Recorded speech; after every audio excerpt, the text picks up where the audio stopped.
Hadirin sekalian, mari kita sambut moderator kita hari ini, Yosanova Savitri, Chief Operations Markplus Institute.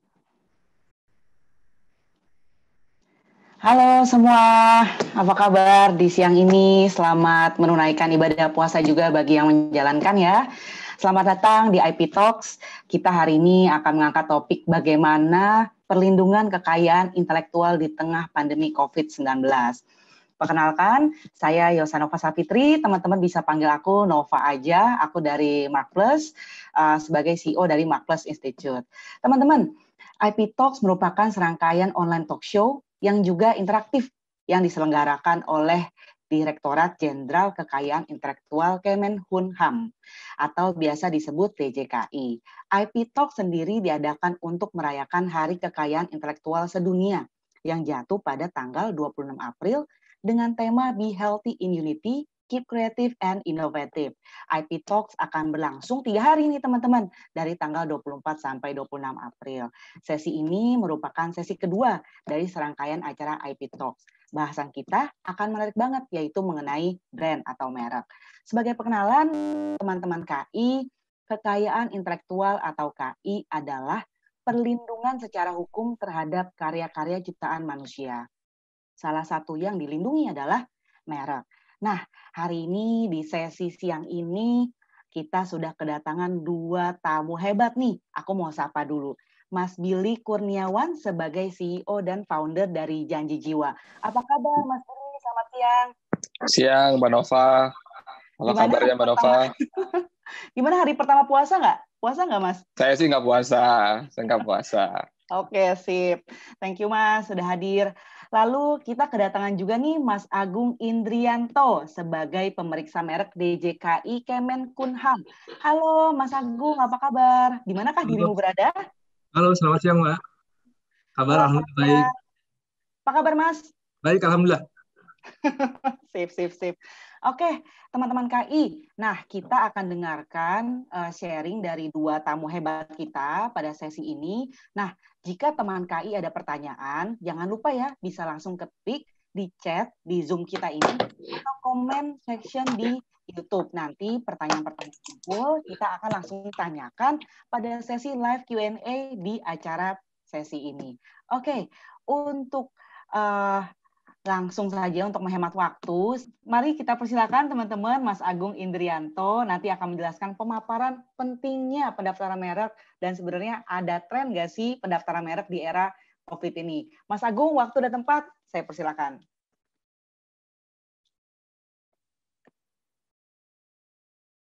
Serta IP Talks from Home yang sedang streaming di tempatnya masing-masing. Senang sekali bisa bergabung bersama Bapak dan Ibu semua untuk berbagi dan bercerita terkait dengan pentingnya pendaftaran merek, khususnya di tengah pandemi COVID-19. Jika kita berbicara terkait dengan produk kekayaan intelektual, seperti merek, paten, dan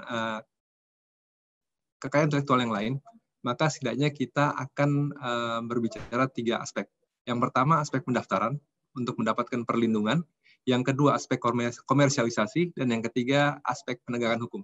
Nah, pada sesi kali ini, saya akan berbicara terkait dengan pentingnya aspek pendaftaran merek. Jadi yang paling basic, yang paling dasar, yang pertama kali harus dilakukan sebelum sampai ke aspek komersialisasi dan penegakan hukum. Tadi mungkin Mas Billy sudah menceritakan banyak hal terkait dengan bagaimana beliau mengkomersialisasikan merek Janji Jiwanya. Gitu. Nah, untuk lebih memudahkan presentasi yang saya sampaikan, saya telah menyiapkan sedikit slide untuk divisualisasikan dalam pertemuan kali ini. Oke. Kenapa pendaftaran merek? Tadi sudah saya sampaikan bahwa sebelum masuk ke tahap komersialisasi dan penegakan hukum, maka tahap yang paling penting adalah melakukan pendaftaran merek. Bagaimana mendapatkan hak eksklusif terkait dengan tanda yang digunakan dalam kegiatan perdagangan barang atau jasa. Oke, next. Nah, kenapa sih merek itu penting gitu ya? Pentingnya pendaftaran merek. Seperti tadi Pak Billy sampaikan bahwa seeing is believing.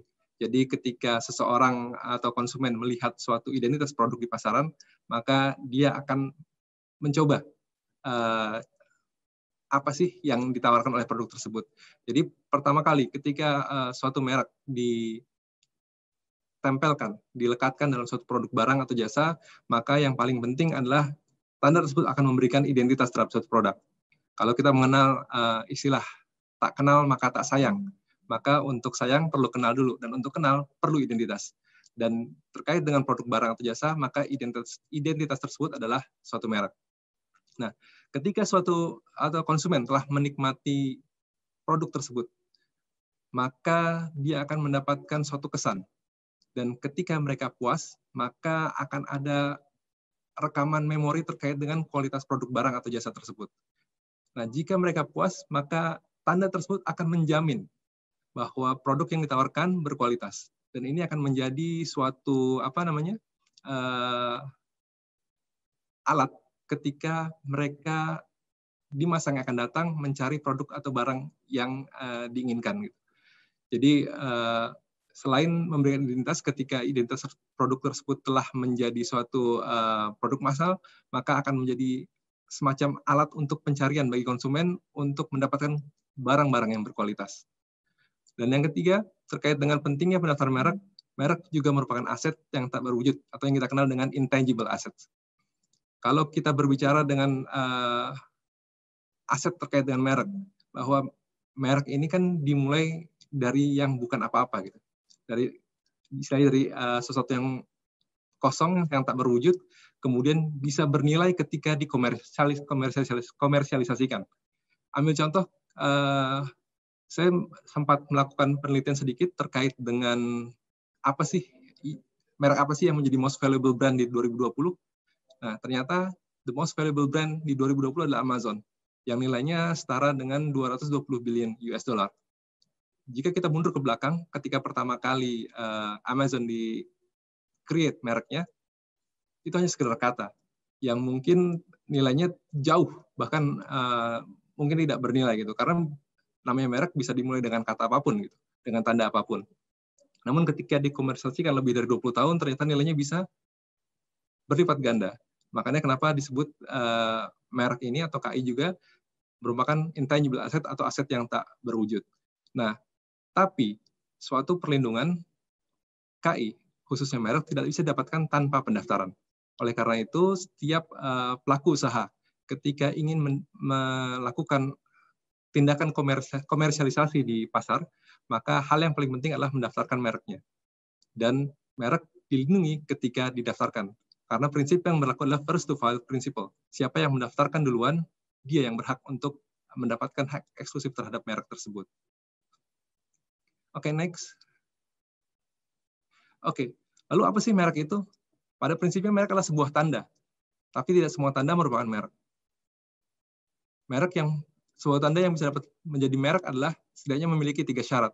Yang pertama, dapat direpresentasikan secara grafis atau bisa dilihat dengan mata. Meskipun tanda-tanda tersebut bisa sifatnya non-visible, tapi sepanjang dia dapat direpresentasikan secara grafis, maka dia dapat menjadi suatu merek. Seperti yang tadi Pak Mas Billy sampaikan, seeing is believing. Maka representasi merek menjadi suatu syarat mutlak terkait dengan pendaftaran merek. Yang kedua, memiliki daya pembeda atau keunikan. Apa maksudnya? Yang dimaksudkan daya pembeda atau keunikan adalah tanda tersebut tidak bersifat deskriptif atau generik. Nanti akan saya jelaskan lebih lanjut kenapa suatu merek harus memiliki daya pembeda. Karena pada prinsipnya, jika suatu tanda tidak memiliki daya pembeda atau keunikan, maka dia tidak layak jadi merek. Yang ketiga, digunakan dalam kegiatan perdagangan barang atau jasa. Jadi sepanjang sebuah tanda memiliki 3 unsur tersebut, maka tanda tersebut dapat dikatakan sebagai merek. Nah, di sebelah kanan terdapat beberapa contoh-contoh tanda yang telah terdaftar di DJKI sebagai merek. Jadi tanda tersebut bisa berupa kata, huruf, logo, angka, atau kombinasi dari unsur-unsur tersebut. Itu dalam perspektif yang konvensional ya. Nah, tapi Undang-Undang sejak tahun 2016 memperluas ruang lingkup perlindungan merek menjadi tanda-tanda yang bukan hanya bersifat konvensional. Seperti yang tadi saya bilang, bukan hanya sekedar kata, angka, logo, atau kata-kata saja. Tapi juga bisa untuk bentuk-bentuk 3 dimensi, merek-merek 3 dimensi, hologram, ataupun suara. Jadi ketika Bapak dan Ibu sebagai pelaku usaha memiliki suatu tanda yang unik terkait dengan suara ketika melakukan menjual produk barang atau jasa di pasaran, maka bisa didaftarkan sebagai merek.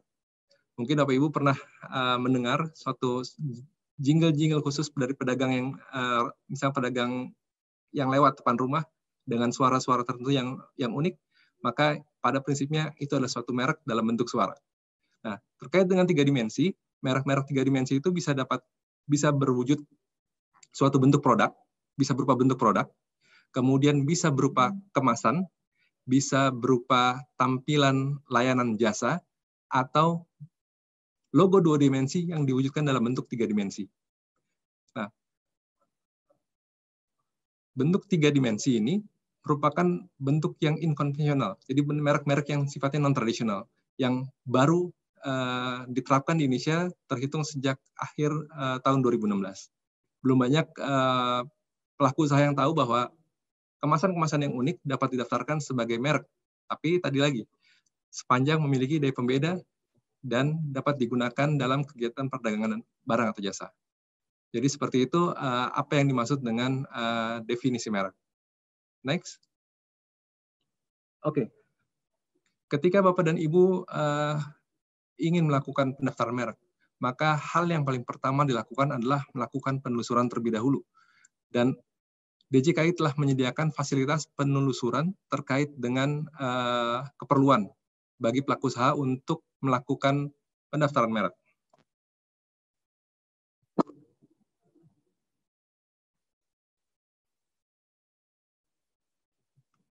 Ya. Jadi melakukan penelusuran melalui PDKI yang tersedia dalam situs dgip.go.id. Dan di situ Bapak dan Ibu bisa melakukan penelusuran terlebih dahulu sebelum mengajukan permohonan. Nah, ketika telah melakukan penelusuran bahwa setidaknya ada green light, bahwa merek-merek tersebut belum ada yang terdaftar, maka Bapak dan Ibu mengajukan permohonan di DJKI. Nah, dalam menghadapi pandemi COVID-19 ini,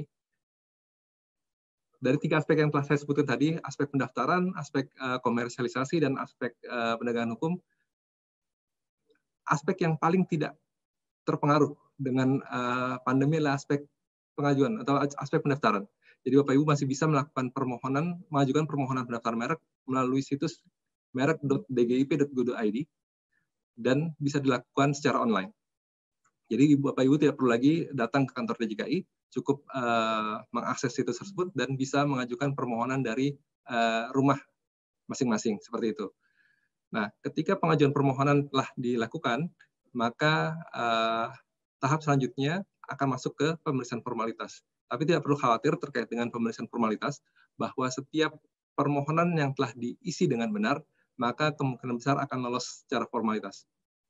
Jadi tidak akan ada permasalahan terkait dengan formality.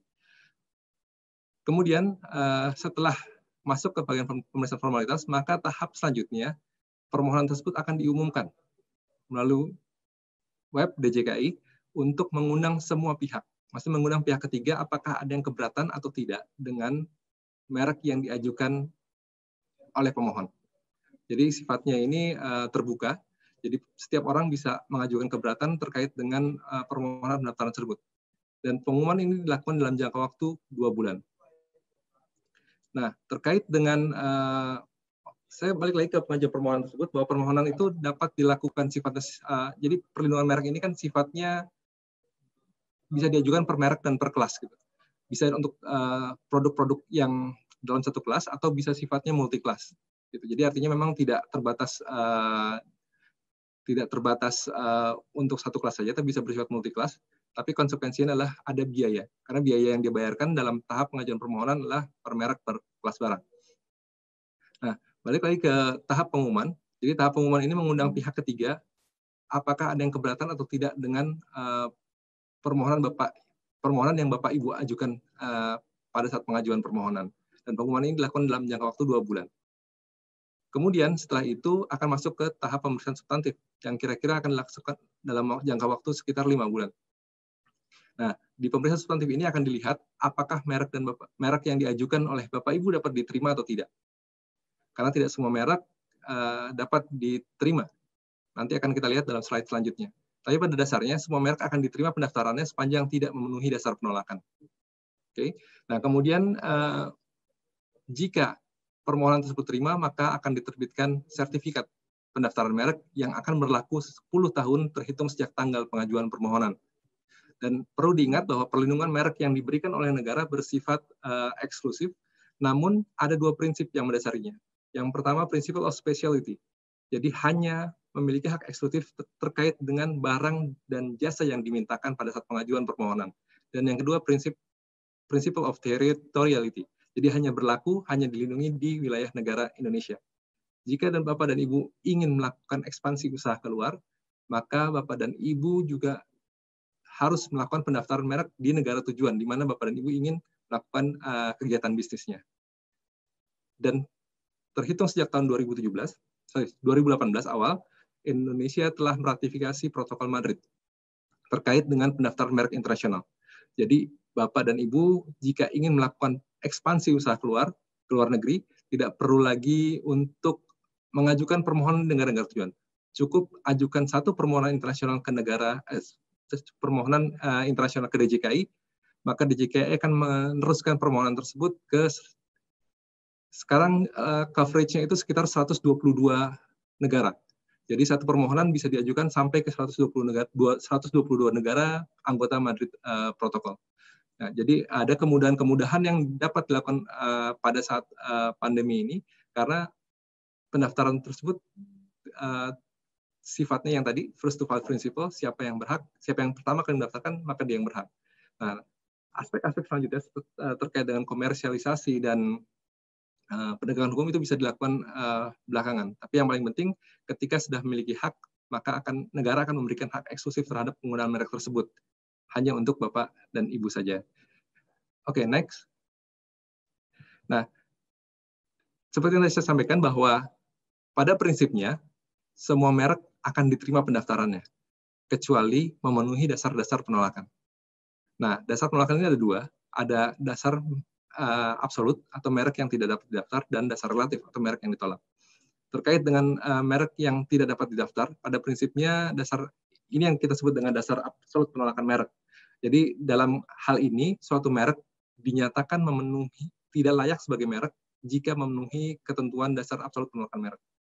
Jadi tanpa perlu lagi melakukan pengecekan terkait dengan hak-hak merek pihak lain, jika memenuhi kualifikasi yang diatur dalam pasal 20 ini, maka merek tersebut tidak dapat didaftar karena dianggap tidak layak. Lalu merek-merek seperti apa sih yang tidak layak untuk didaftar? Nah, yang pertama, saya coba gambarkan secara singkat merek-merek yang kira-kira bertentangan dengan ideologi negara, peraturan perundang-undangan, moralitas, kesusilaan, ketertiban umum. Kalau di Indonesia agak jarang untuk menemukan kasus-kasus seperti ini, karena sebenarnya nilai norma ini sifatnya universal. Karena hampir semua negara menerapkan ketentuan ini. Tapi di tiap negara punya value yang berbeda gitu. Saya ambil contoh, di Uni Eropa pernah ada penolakan merek, itu merek yang menggunakan kata Bin Laden karena dianggap support terorisme.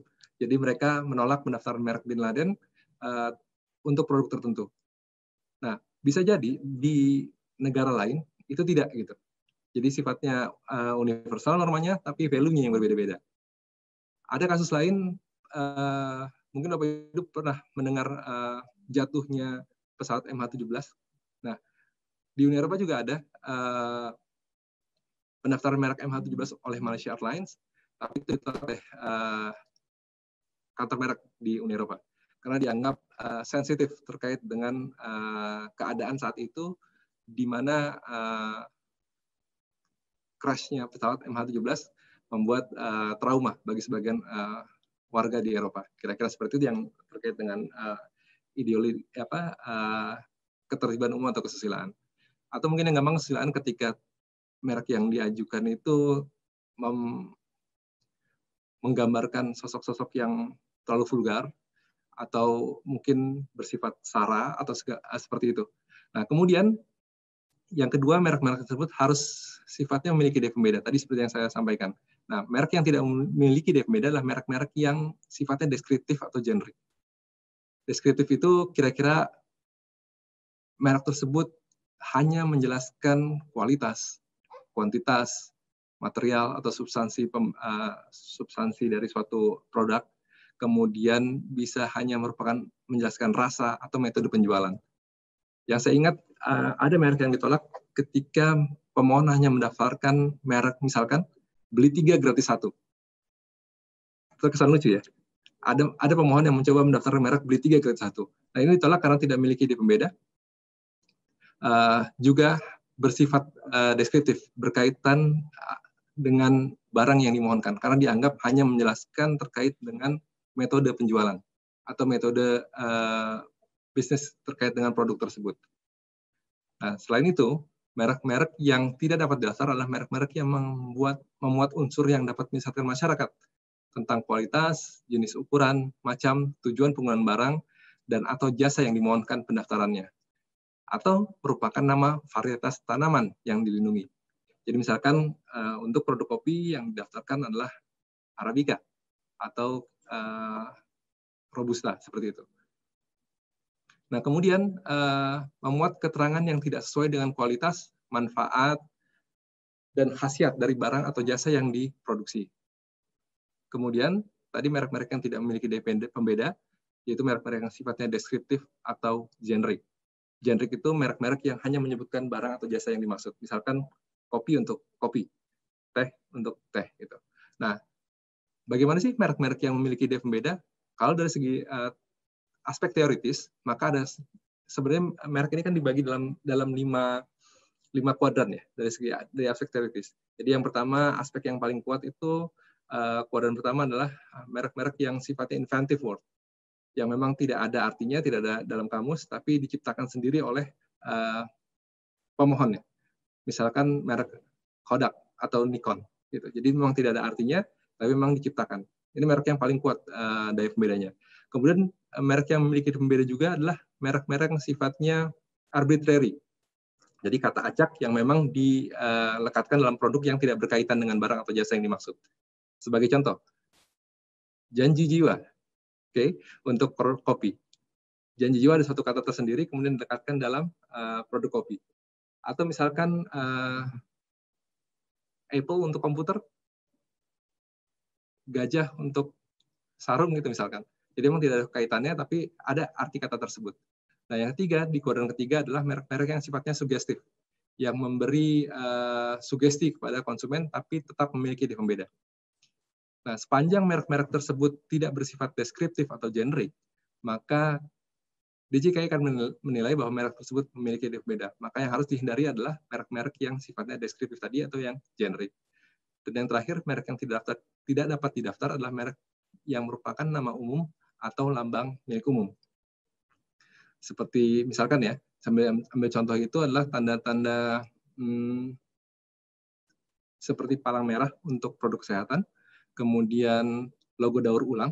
Nah, tanda-tanda seperti itulah tanda-tanda yang merupakan nama umum atau lambang milik umum. Jadi, sebaiknya dihindari ketika mengajukan permohonan pendaftaran merek. Oke, next.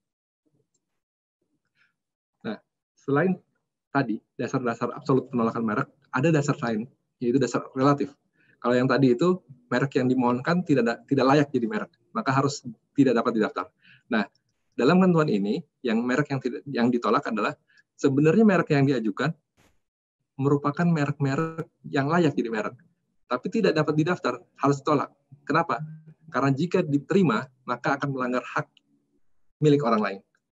Nah, sebagai contoh adalah merek-merek yang memiliki persamaan, baik pada pokoknya atau keseluruhannya dengan merek pihak lain untuk barang atau jasa sejenis. Tadi terkait dengan cerita Pak Billy, antara kopi janji jiwa dengan jiwa toast. Nah, sekaligus menyambung pertanyaan tadi, maka sebenarnya itu tidak ada masalah, karena klausulnya adalah yang dimiliki oleh pihak lain. Sepanjang itu pemiliknya sama, itu tidak ada masalah. Nah, oleh karena itu, di merek yang diajukan akan ditolak jika memiliki persamaan pada pokoknya atau keseluruhannya dengan merek terdaftar atau yang diajukan terlebih dahulu untuk barang jasa sejenis sepanjang merek itu adalah milik orang lain. Atau dengan merek-merek terkenal milik pihak lain. Selain itu, merek-merek juga tidak boleh memiliki persamaan pada pokoknya atau keseluruhan dengan indikasi geografis terdaftar. Mungkin nanti sesi sore pemirsa akan mendengar lebih jauh apa itu indikasi geografis di sesi ketiga ya. Kemudian merek yang merupakan atau menyerupai nama orang terkenal, foto, atau nama badan hukum yang dimiliki orang lain. Tapi klausul ini bisa dikecualikan jika merek yang diajukan tadi mendapat persetujuan tertulis dari yang berhak. Kemudian merek yang merupakan atau menyerupai nama atau singkatan nama, bendera, lambang, simbol, atau emblem suatu negara, atau lembaga nasional maupun internasional, kecuali atas persetujuan tertulis dari pihak yang berwenang, dan merupakan tiruan atau menyerupai tanda atau cap atau stempel resmi yang digunakan oleh negara atau lembaga pemerintah, kecuali atas persetujuan tertulis dari pihak yang berwenang. Nah, yang terakhir, permohonan tersebut diajukan oleh pemohon yang beretika tidak baik. Saya ambil contoh terkait dengan hal yang terakhir. Misalkan pemohon-pemohon yang beretikat baik, secara simpelnya adalah bahwa merek-merek yang menjiplak merek pihak lain, maka dapat dikategorikan pemohon mengajukan permohonan tersebut dengan etikat tidak baik. Nah, jadi kira-kira ini gambaran awal yang bisa saya sampaikan dalam presentasi kali ini, dan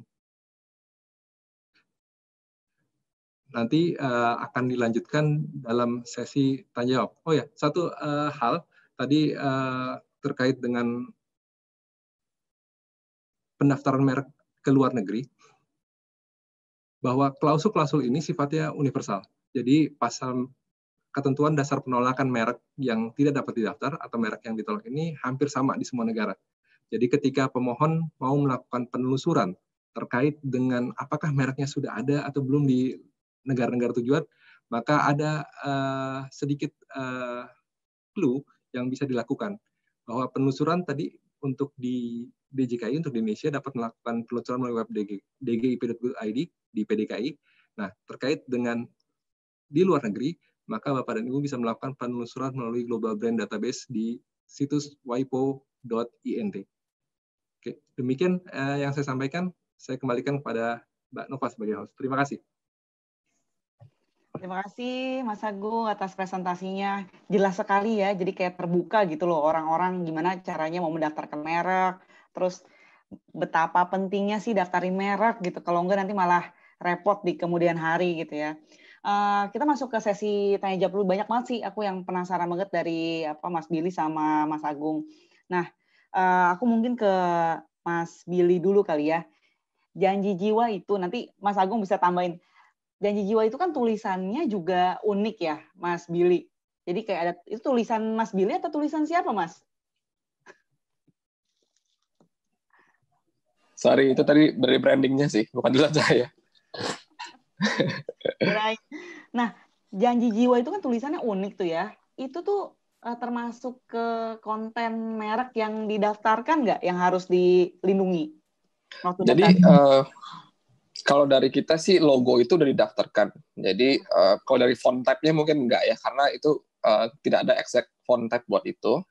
Tapi kita hanya bikin tulisan itu buat kepentingan logo aja, nggak dipakai buat font yang lain. Gitu. Jadi logo itu memang juga sudah didaftarkan. Jadi penamaan janji jiwa sendiri atau penggunaan logo itu udah aman sih mestinya. Jadi memang logonya janji jiwa itu tipenya logo type gitu ya. Jadi memang itu yang didaftarkan ke DJKI ya, Mas ya. Betul, logo type. Betul. Oke. Mas Agung, kalau yang kayak gitu tuh se-strict apa sih sebenarnya tulisan? Terus bahkan mungkin banyak orang yang nggak tahu tulisan biasa tapi dijadiin logo gitu, yang jadinya salah gitu. Gimana tuh Mas Agung? Sebenarnya tidak ada batasan yang strict ya, karena kan DJKI khususnya merek ini kan muncul dari kreativitas pelaku usaha gitu ya. Jadi semakin unik justru semakin bagus gitu.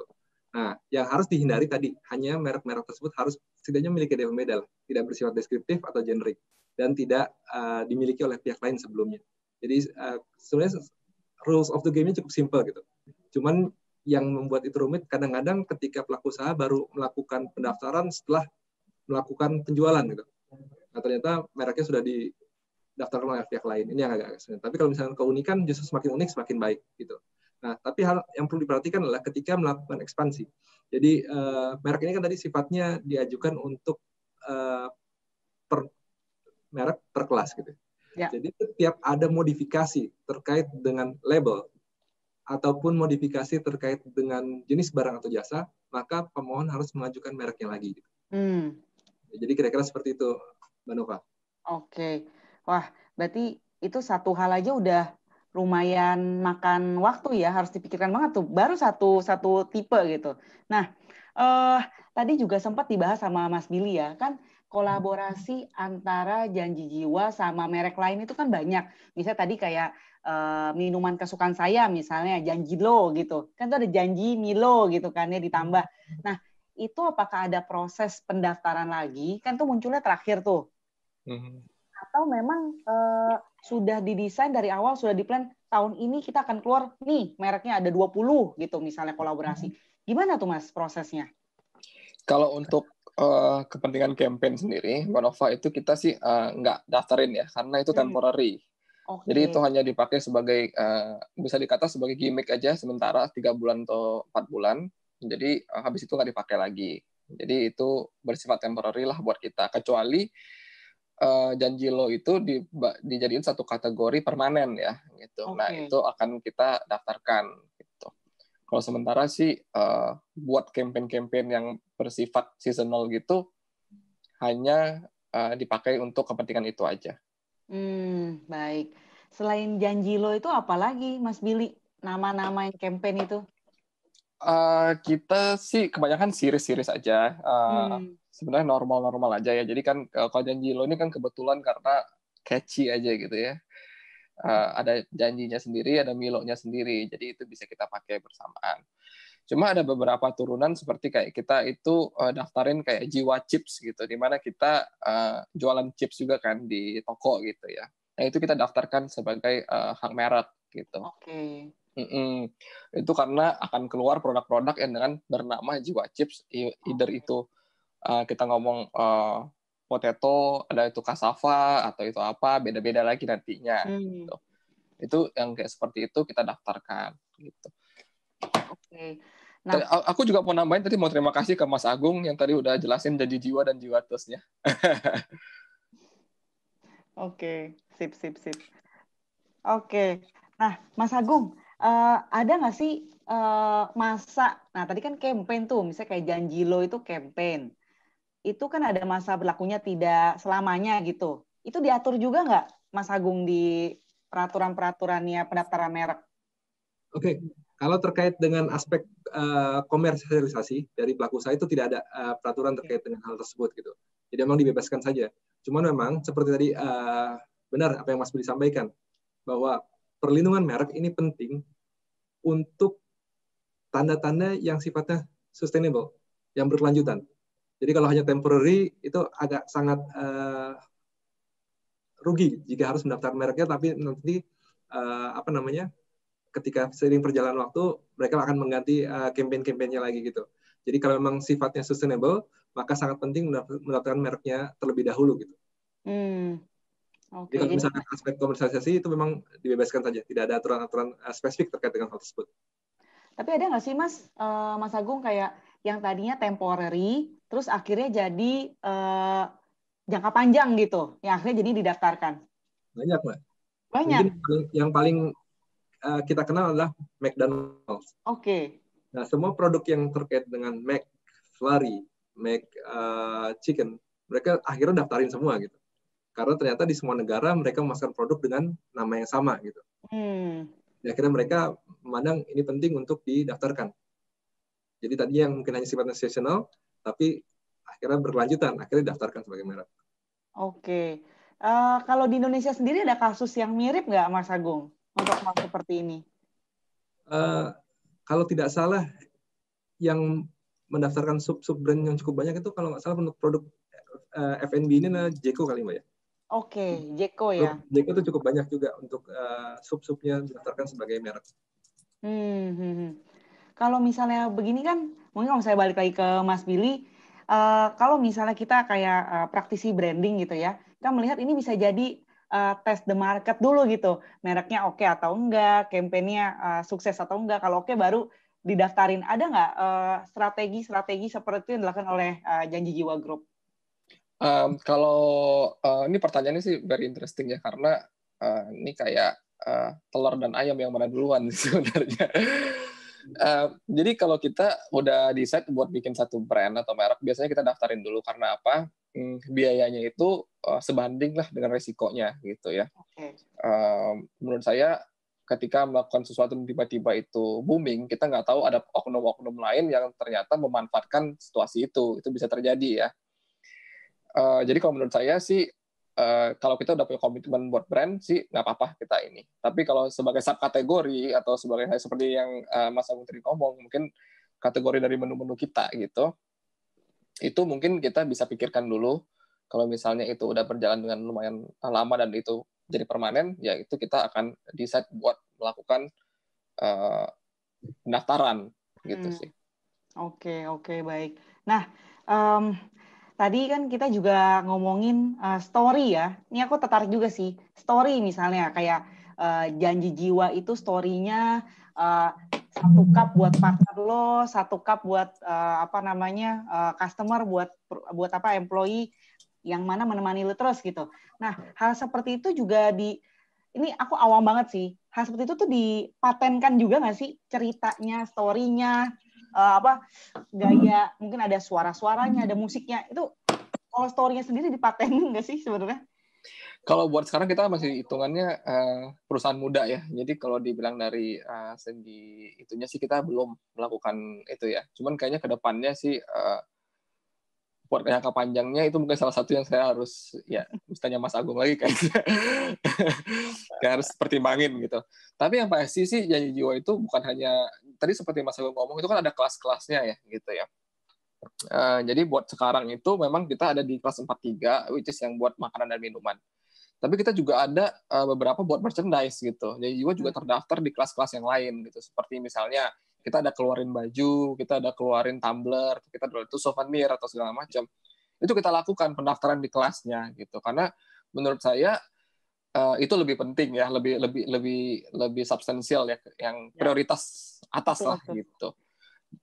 Buat yang value dan lainnya mungkin saya itu nggak kelihatan ya sekarang ya, cuman mungkin siapa tahu nanti ke depannya menjadi satu aset yang benar-benar bernilai, itu yang harus saya lakukan. Iya, dan apalagi kan sebenarnya kalau di zaman sekarang, apalagi kalau misalnya banyak startup juga, story-nya itu kan yang dibeli juga sama investor gitu sebenarnya. Jadi kayak mungkin secara intangible asset itu lebih kena karena itu yang benar-benar dibeli.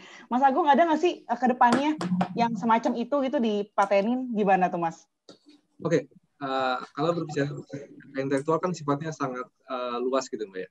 Jadi kalau misalkan suatu entitas usaha memiliki, yang pertama, untuk melakukan mendapatkan perlindungan terkait dengan tanda yang digunakan dalam kegiatan perdagangan barang atau jasa, maka hal yang pertama dilakukan adalah melakukan pendaftaran merek. Oke. Ini terkait dengan tanda yang digunakan. Terkait dengan invensi, jika memang nanti suatu saat pelaku usaha memiliki invensi tersebut di bidang teknologi, maka baru masuk ke ruang lingkup perlindungan paten. Ya. Oke. Nah, terkait dengan know-how lain yang memang tidak bisa dilindungi dalam rezim paten, maka know-how itu bisa dilindungi dalam rezim rahasia dagang. Jadi informasi tersebut di-keep oleh perusahaan sepanjang setiap orang tidak bisa mengakses dan informasi tersebut bernilai ekonomi, maka itu dapat dilindungi dalam rezim haki yang disebut dengan rahasia dagang. Gitu. Jadi ada banyak hal yang memang harus dipertimbangkan oleh pelaku usaha terkait dengan strategi perlindungan kekayaan intelektual. Tapi memang harus dikatakan terlebih dahulu gitu. Memang purpose berbeda-beda gitu. Karena undang-undangnya pun berbeda-beda terkait dengan merek, paten, rahasia dagang, desain seperti itu. Nah mungkin dalam IP Talks from Home dari sesi 1 hari ini sampai 2 hari ke depan, kita akan paham nih kira-kira strategi terkait dengan perlindungan kekayaan intelektual harus seperti apa bagi pelaku usaha. Kira-kira seperti itu.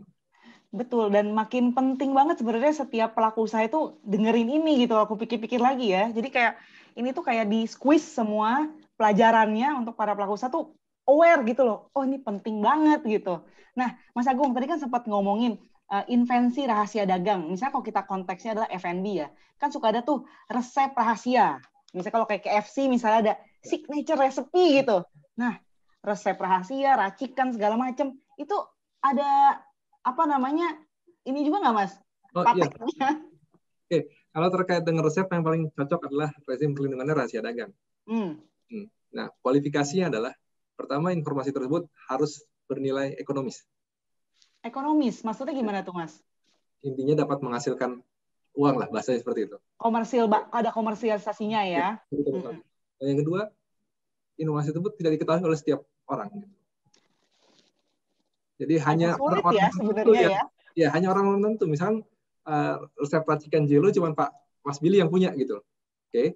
Nah, tapi bagi pihak-pihak yang mengetahui itu harus tetap menjaga kerahasiaan tersebut. Jadi ada langkah-langkah yang dilakukan untuk menjaga kerahasiaan tersebut gitu. Jadi ambil contoh, misalkan resep KFC itu tidak semua pegawai KFC tahu gitu.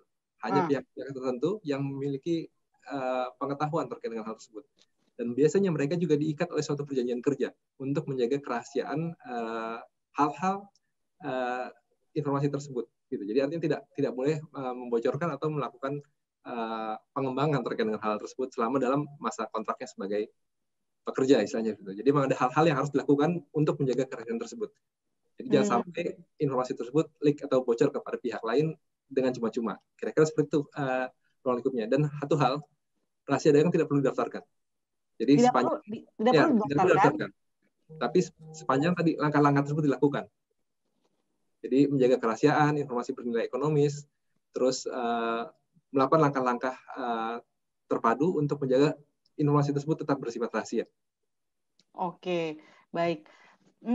Kalau untuk perusahaan besar kan resiko kebocoran itu terjadi ya Mas Agung. Berarti semakin besar perusahaannya, semakin tinggi resikonya, ada baiknya didaftarkan. Seperti itu kah?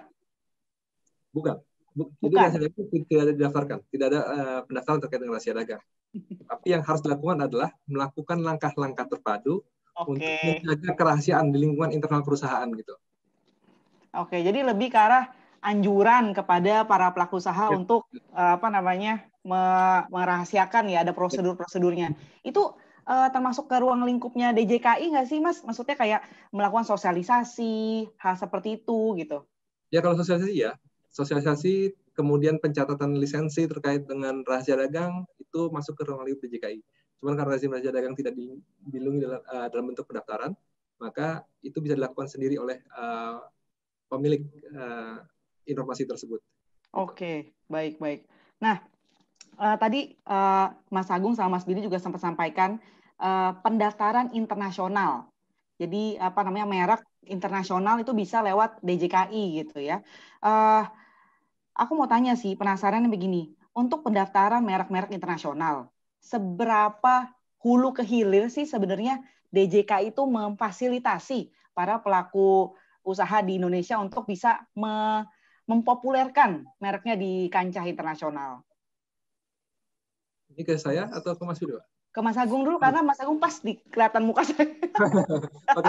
Gimana Mas? Jadi kalau untuk saat ini DJKI baru memfasilitasi terkait dengan pengajuan permohonan ke luar negeri.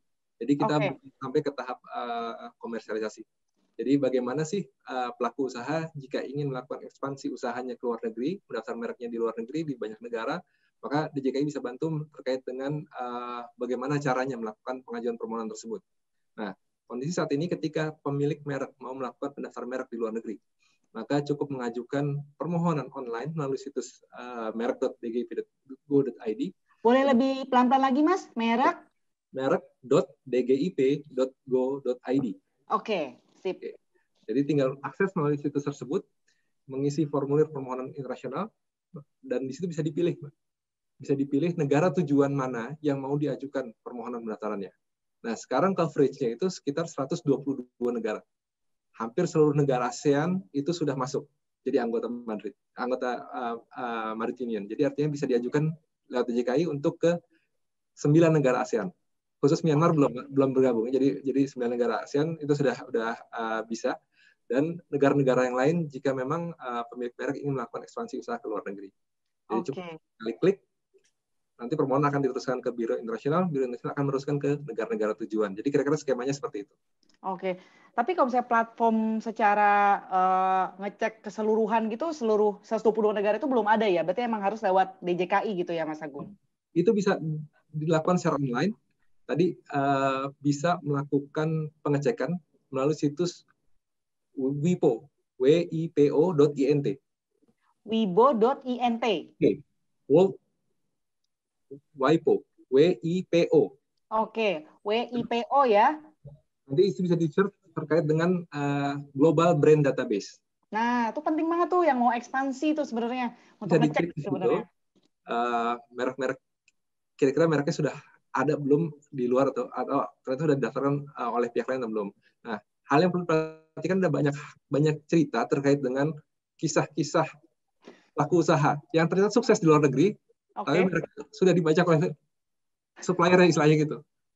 Jadi ada banyak produk-produk di Indonesia yang memang sudah dijual, tapi mereka baru langsung menjual tanpa melakukan aspek pendaftaran. Jadi, nah ketika mereka sadar bahwa pentingnya pendaftaran merek, mereka melakukan pengajuan permohonan di negara tujuan tersebut, ternyata sudah dimiliki oleh pihak lain. Jadi memang harus dilihat dulu. Gitu. Oke. Dan kalau misalnya mereknya sudah gini, misalnya mereknya sama nih, ketika didaftarkan di luar negeri, ternyata merek itu sudah ada tapi dalam kategori yang berbeda. Kalau misalnya kategorinya berbeda, apakah masih bisa di merek yang sama atau harus ganti merek penyesuaian gitu, Mas? Gambaran umumnya bisa, Mbak. Gambaran umumnya bisa, karena kan merek itu tidak bisa didaftar, harus ditolak gitu ya, karena memiliki persamaan dengan merek yang telah terdaftar untuk barang jasa yang sejenis, istilahnya gitu. Jadi sebenarnya kalau yang lain jenis itu dimungkinkan gitu. Tapi ini baru gambaran awal, karena case per case itu berbeda gitu. Harus dilihat secara keseluruhan bagaimana kondisi kasusnya gitu. Tapi secara umum bisa gitu, kalau memang barangnya lain jenis. Oke. Ke Mas Billy nih, kan tadi ada rencana buat pengembangan ekspansi ke luar negeri gitu ya. Udah ada plan kemana aja Mas kalau nggak rahasia boleh di-share? Tadi aku coba singgung dikit mengenai tadi rahasia dagang ya, yang Oke, tadi ya. Tadi kan dari Mas Agung membenarkan proteksi rahasia dagang itu. Nah, kalau kita sendiri di Janji Jiwa sendiri, kita ada namanya non-disclosure agreement dengan employee kita, karyawan kita. Jadi mungkin buat proteksi rahasia dagang ini, hal yang pertama kita kembangkan itu mungkin nggak terlalu important ya, tapi setelah kita berkembang, itu menjadi satu berharga, jadi valuable gitu. Ini mungkin tadi seperti intangible asset tadi yang sempat di-mention Mbak Nova ya. Jadi kalau kita itu salah satu proteksinya adalah NDA tadi gitu. Semua karyawan wajib melakukan non-disclosure agreement, apalagi terutama yang trainer atau yang berhubungan langsung dengan product development dan training produk itu sendiri gitu. Itu sih yang kita lakukan. Nah, kedua mengenai tadi merek ya, ekspansi ke luar negeri sih belum ada yang pasti. Tapi kita udah melakukan, kita punya homework lah ya. Seperti yang tadi Mas Agung udah ngomong, memang benar kita melakukan pendaftaran melalui Madrid Protocol. Yang merupakan salah satunya adalah Indonesia termasuk salah satu di dalam organisasi itulah, seperti itu ya. Jadi kita udah melakukan di beberapa negara yang kita lihat sebagai potensi pengembangan. Tapi ya kendalanya itu mahal. Bayarnya pakai Swiss franc kalau nggak salah ya, Mas Agung. Waduh. Salah. Gile. Atau apa gitu. Jadi ya tadi saya juga sedikit familiar dengan, saya nggak gitu benar-benar tahu detailnya mengenai A sampai Z-nya, tapi itu saya sebagai pelaku usaha yang ingin mengembangkan asetnya dari merek intellectual property-nya harus tahu responsibility-nya lah mengenai ini gitu. Nah, ada satu hal lagi yang saya menjadi kendala ketika internasional itu adalah, kalau nggak salah ya, kita bisa register, kita bisa di-approve, tetapi kalau brand kita nggak ada aktivitas di negara itu, bisa dianggap invalid gitu. Oke.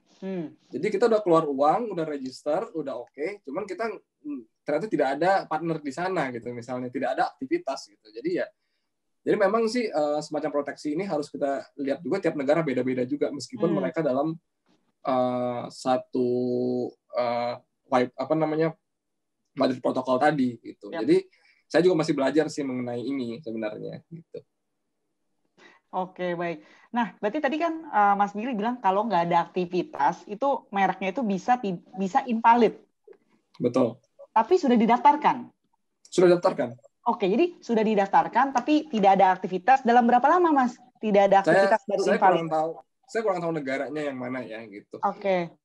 Cuman itu ada di aturan beberapa negara kalau nggak salah gitu. Malaysia sendiri kayaknya baru join ya tahun ini kalau nggak salah ya ke Madrid Protocol kayaknya tahun lalu saya mau coba apply itu di Malaysia, mereka mesti tersendiri, mereka nggak bisa satu protokol yang sama gitu. Oke, baik. Mas Agung, apakah merek itu ada expired-nya? Oke. Ya, jangka waktu pelindungan merek itu memang sifatnya universal. Jadi istilahnya hampir di semua negara anggota WTO dan Paris Convention, jangka waktu merek itu sifatnya 10 tahun. Dan dapat 10 tahun? Ya, tapi dapat diperpanjang. Oke. Jangka waktu yang tidak terbatas. Jadi setiap 10 tahun bisa diperpanjang terus sampai si pemilik bosan lah istilahnya. Sampai kapanpun terserah. Oke. Tapi memang benar tadi yang disampaikan Mas Billy, bahwa merek secara nature akan memberikan fungsinya ketika digunakan dalam kegiatan perdagangan. Nah, makanya ada klausul secara internasional bahwa merek-merek dapat dihapuskan jika tidak digunakan oleh pemiliknya. Tapi sifatnya ini memang ada resiko yang dihadapi bahwa merek itu dapat dihapuskan. Nggak semua negara secara otomatis menghapus ketika merek itu tidak digunakan ya. Ada negara yang secara otomatis akan menghapus jika memang tidak ada aktivitas bisnis. Tapi ada juga yang menunggu gugatan dari pihak ketiga. Jadi pihak ketiga merasa terblok, tidak bisa masuk karena ada merek tersebut, tapi ternyata merek tersebut tidak digunakan gitu. Nah, jangka waktunya ini bervariasi. Jangka waktu minimal 3 tahun. 3 tahun. Indonesia 3 tahun. Jika tidak digunakan dapat digugat oleh pihak ketiga untuk dihapuskan merek. Nah, sementara di jurisdiksi Uni Eropa itu 5 tahun. Jadi lebih panjang jangka waktu non-use-nya gitu. Ya. Memang harus dilihat di masing-masing negara bahwa berapa lama sih pendaftar merek untuk segera melakukan aktivitas bisnisnya. Nah, terkait dengan ingin mengomentari pendapat Mas Billy, memang benar, Malaysia baru Desember kemarin join di Madrid, jadi baru terhitung Desember 2019 bisa ditujukan ke Malaysia melalui sistem Madrid. Tapi perlu digarisbawahi bahwa ada sedikit keuntungan yang ditawarkan dalam sistem Madrid ini. Yang pertama adalah tadi memang biayanya mahal, tapi kalau dihitung-hitung relatif lebih murah dibandingkan. Tuh Mas, lebih murah Mas. Relatif lebih murah dibandingkan jika pemilik merek harus mendaftar mereknya di masing-masing negara gitu. Jadi mengajukan sendiri ke Malaysia, mengajukan sendiri ke Singapura, mengajukan sendiri ke misalkan ke Thailand gitu. Nah, melalui sistem Madrid ini relatif lebih murah dibandingkan mendaftarkan mereknya langsung ke masing-masing negara. Nah, kemudian fleksibilitas kedua adalah terkait dengan pengajuan subsequent destination application. Jadi pengajuan berikutnya. Jadi kalau misalkan sekarang nih pemohon sudah mendaftarkan merek misalkan ke 3 negara. Kemudian Malaysia join di Desember kemarin. Jadi pemohon kalau mau subsequent destination ke Malaysia itu nggak perlu mulai dari awal. Jadi bisa ikut pendaftaran yang telah diajukan sebelumnya, nanti tinggal minta ke Biro Internasional langsung ditujukan ke Malaysia. Gitu. Jadi tidak lagi mengulangi proses dari awal. Dari tengah langsung ditujukan ke Malaysia. Jadi kira-kira seperti itu. Memang banyak pelaku usaha yang mengeluhkan mahalnya pendaftaran nasional, tapi secara umum itu relatif lebih murah ketimbang harus mendaftarkan ke masing-masing negara. Oke. Mahalnya itu semana sih Mas? Aku bingung. Mahal. Semana sih sebenarnya gitu? Berapa Mas? Kira-kira rata-rata in average lah buat contoh satu produk misal. Jadi kalau dibilang rata-rata agak susah, tapi bisa saya berikan gambaran. Ketika mengajukan permohonan pertama kali ke DJKI, maka ada tarif 500.000 yang harus dibayarkan. Masih oke, 500.000. Kemudian, pemohon akan membayar sendiri biaya ke Biro Internasional sebesar 900 Swiss franc. Oke, berapa tuh kira-kira tuh? Swiss franc itu hampir sama kayak US lah, hampir equal sama US.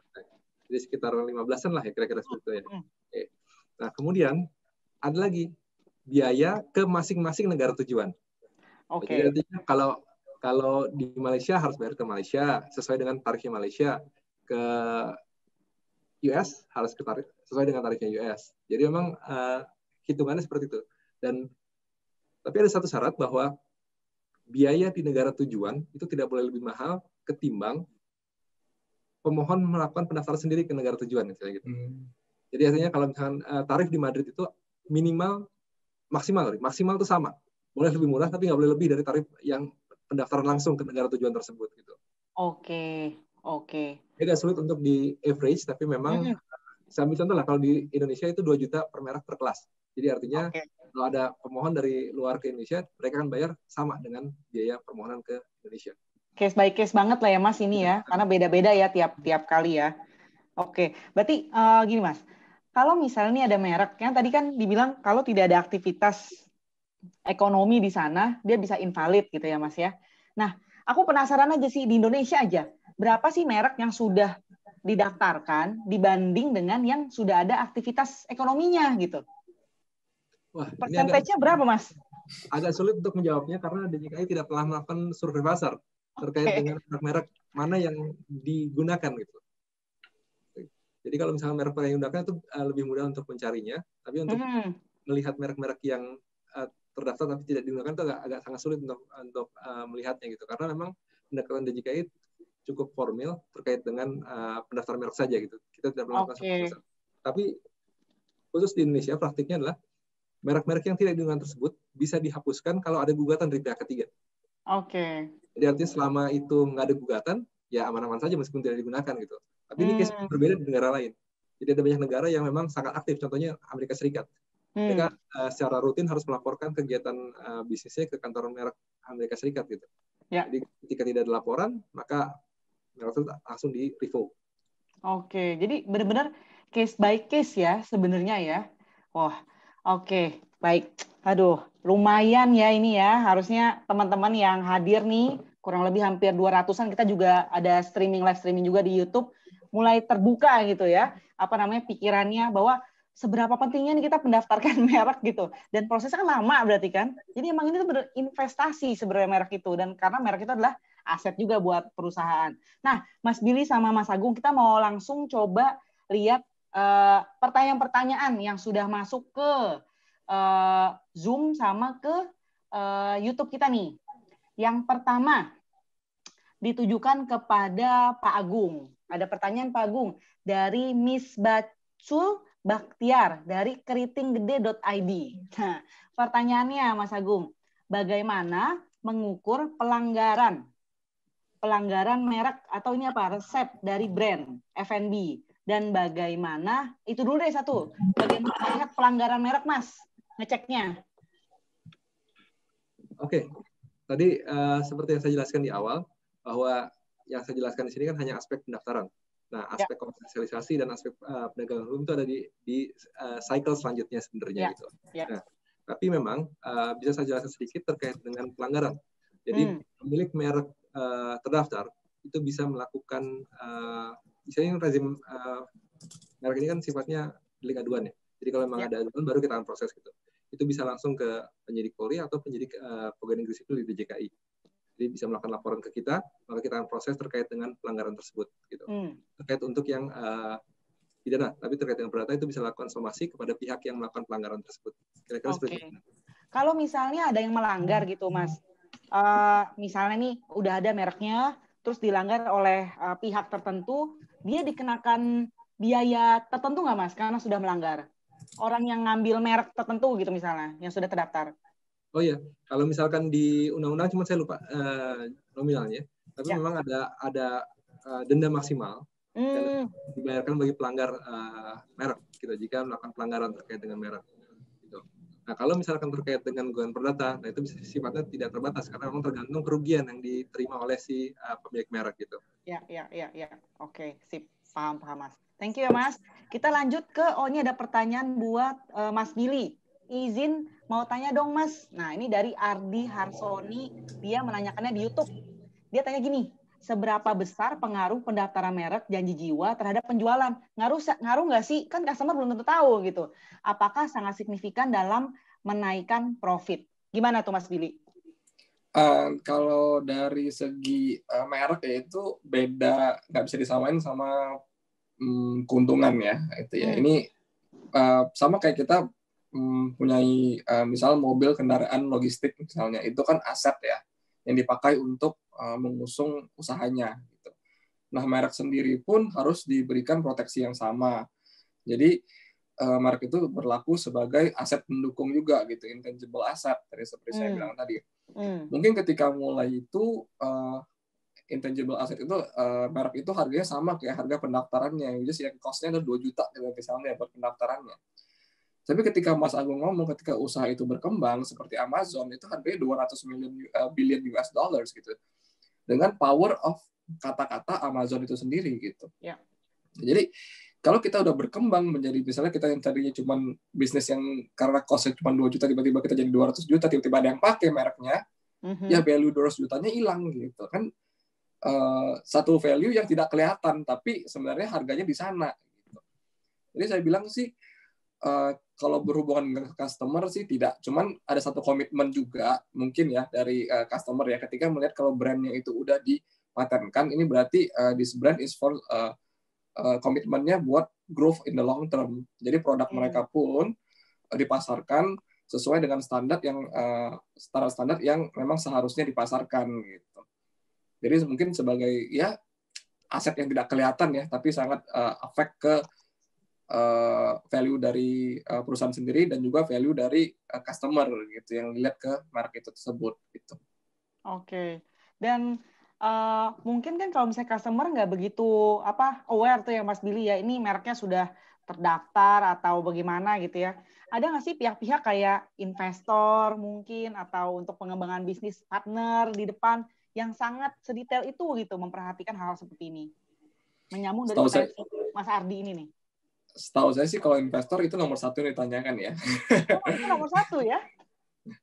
Jadi buat apa kita misalnya ada investor misalnya mau invest di kita gitu. Jadi ketika mereka invest di satu merek gitu, mereka harus merasa aman juga ya, jaminan aman ya. Arti kata nggak dalam waktu 1 minggu tiba-tiba ada yang nyerobot pakai merek yang sama, keluarin produk yang sama, tiba-tiba identitasnya hilang gitu dan ada konflik gitu.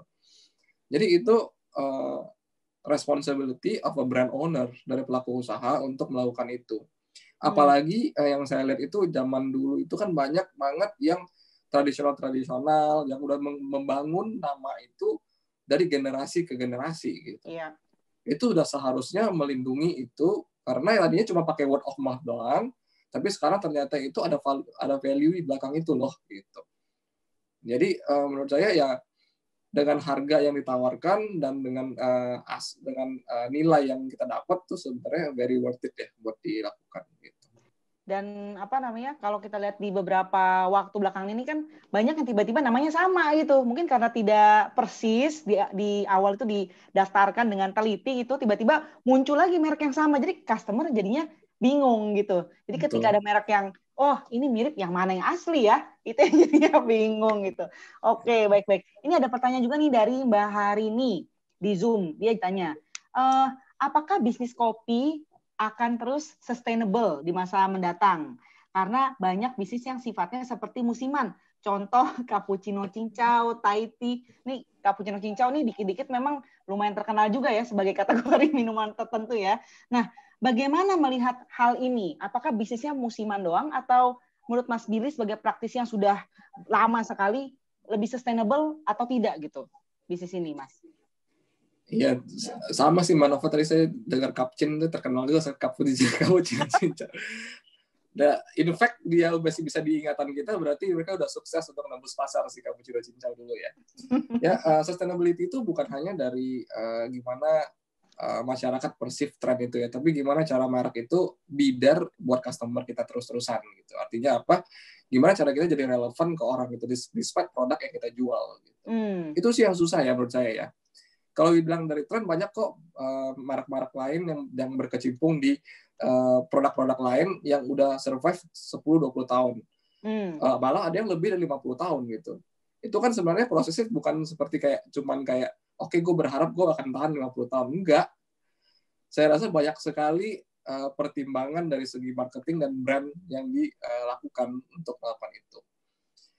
Nah, kalau kopi sendiri memang ada keuntungannya atau keunggulannya. Gitu. Kenapa?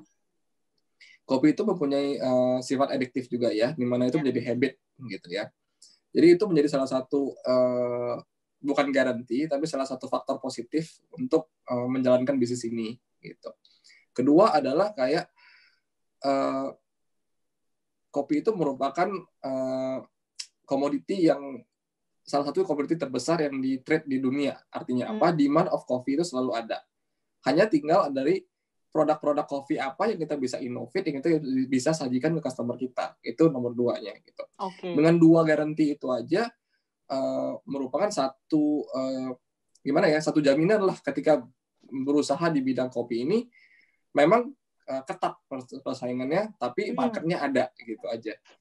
Tinggal PR-nya kita buat tetap inovatif di segmennya gitu. Ya. Dan makin besar ya Mas ya, kayaknya pasarnya nggak akan habis-habis gitu kayaknya. Karena menurut saya sih banyak trennya ya. Karena pertama itu mungkin dulu orang nggak mau minum kopi pahit, sekarang minum kopi pahit. Ya. Terus karena lebih health conscious ya. Terus kedua adalah adanya kopi susu ini yang tadinya nggak suka kopi, jadi malah nyobain produk-produk seperti ini gitu. Karena market entry ya, seperti bilang market entry. Jadi sweet, pahitnya ada, susunya juga creamy-nya ada gitu. Jadi produk-produk seperti ini yang memperkenalkan secara soft kepada customers kalau minum kopi itu ternyata bisa dinikmati berbagai cara gitu.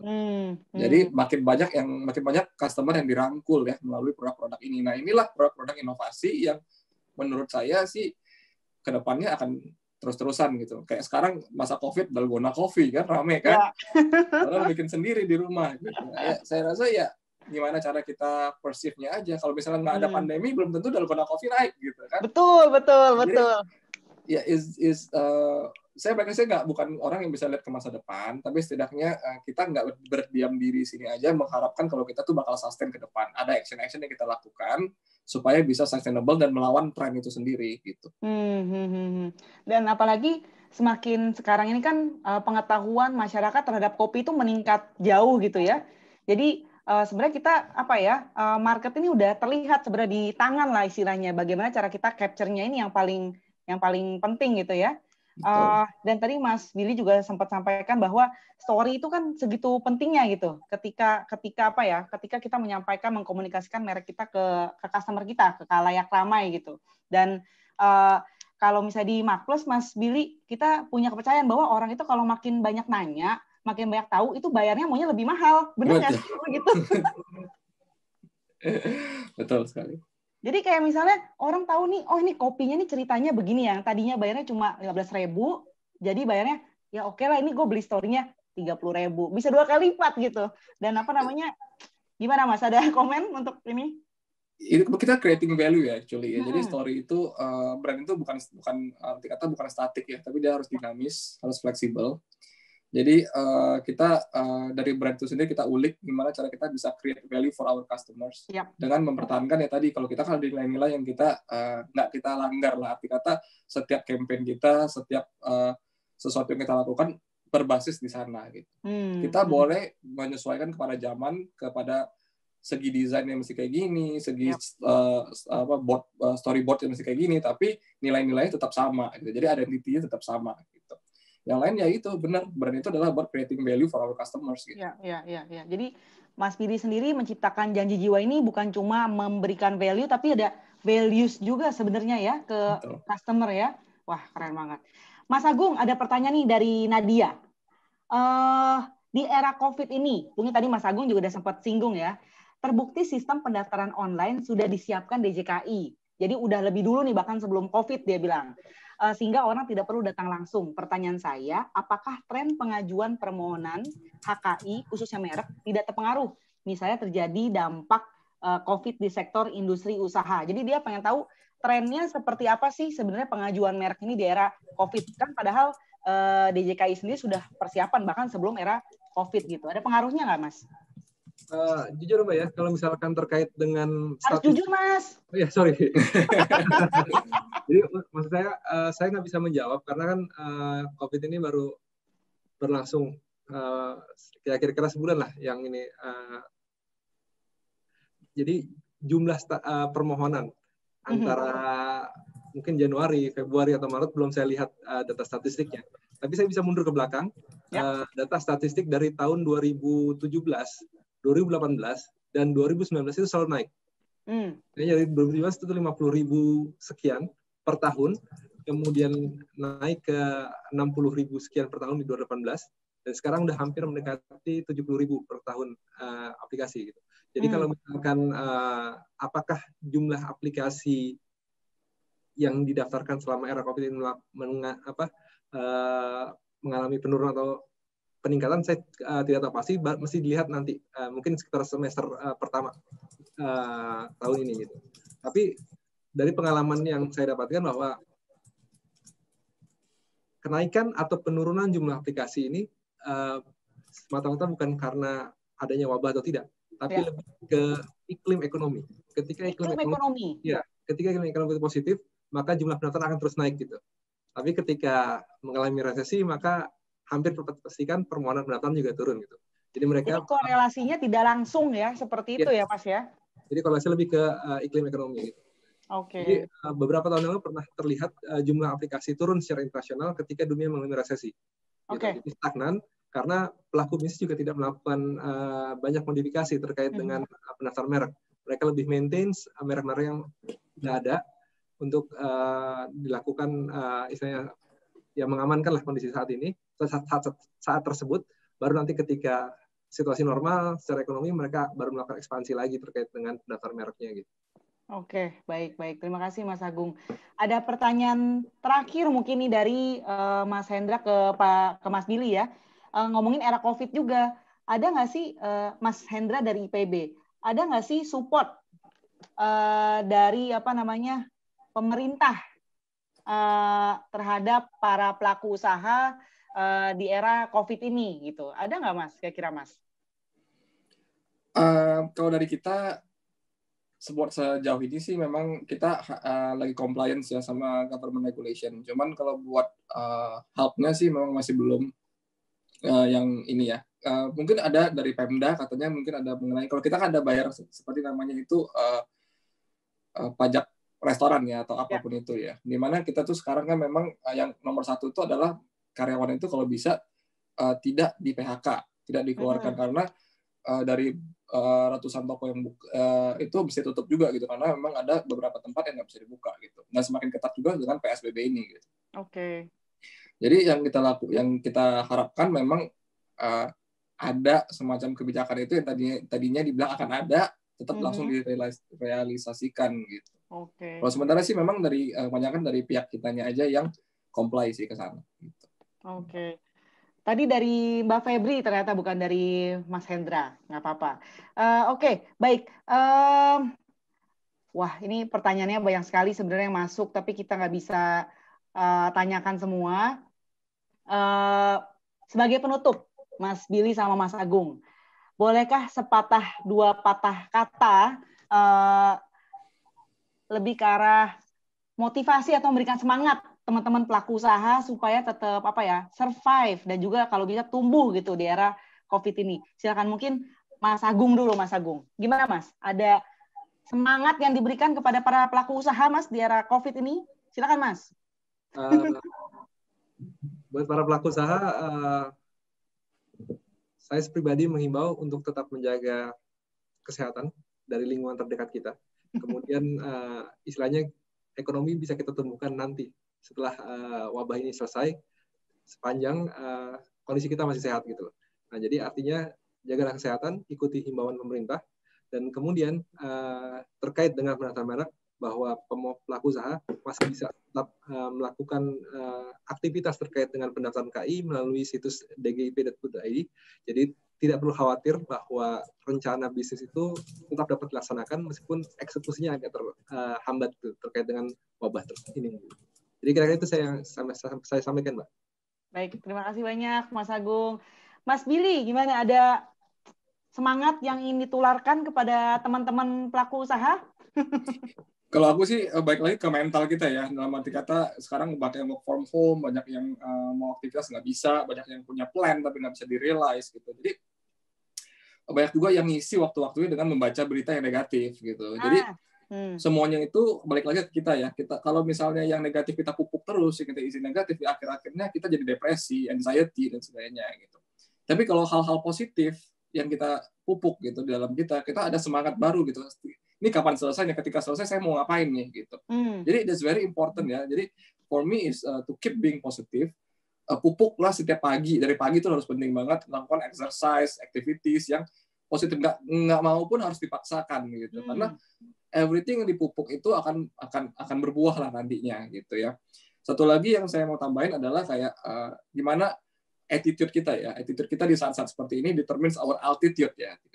Your attitude determines your altitude gitu. Jadi in whatever it is, maksudnya whatever situation yang kita ada, be prepared aja buat kedepannya, which is yang nanti kedepannya akan jauh pasti lebih baik lagi gitu. Wow, menarik ya tadi ya, attitude dan altitude ya. Mungkin bisa jadi quote sendiri tuh Mas, khusus Mas Billy punya gitu Mas. Segera didaftarkan Mas, kalau menurutku. Oke, baik. Wah, tidak berasa loh kita dari jam 1 loh sampai sekarang ini hampir jam 2.45 kita udah bincang-bincang diskusi seru banget. Terima kasih untuk Mas Billy Kurniawan sebagai CEO dan founder dari Janji Jiwa atas waktunya dan sudah mau sharing sama teman-teman KI hari ini.